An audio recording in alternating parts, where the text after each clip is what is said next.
Good day to everyone out there. I hope that everyone is doing well and that everyone is healthy. Today, I will briefly discuss Kodak. Now, Kodak is going through some financial troubles, and I know I'm late with this, but here's my opinion.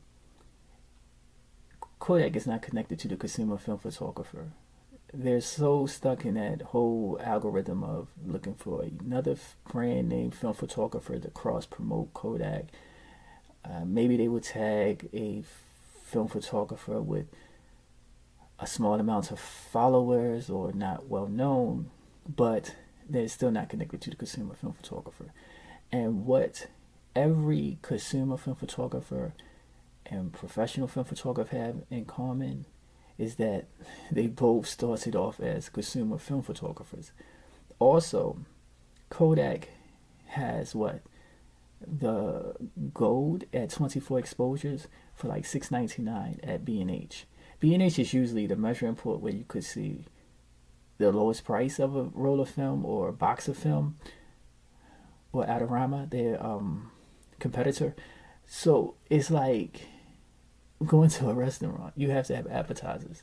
A new film photographer might look at spending what $6.99 on a roll of film is being too much to actually get into learning film photography. You buy a box of that film, you're talking about what, $20. That's 3 rolls. So they might look at it and say, this is expensive for me to learn. And photography overall is expensive. But in the past, what film photography had was what we would call student film, and they still have it. Like Kentmere from Ilford is a inexpensive brand. A lot of students use that. But Kodak just basically jumped shipped. They want you to buy the full meal. They don't have French fries. They don't have a salad. They should have some type of film where it's like $3. It could be, the emotion could be rough. The packaging can be basic. It could just have a K. The Kodak sign, to save cost. And it could be even 12 exposures.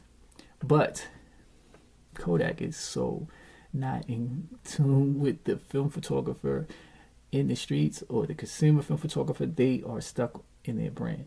I wish them luck, because Kodak is a part of film photography history.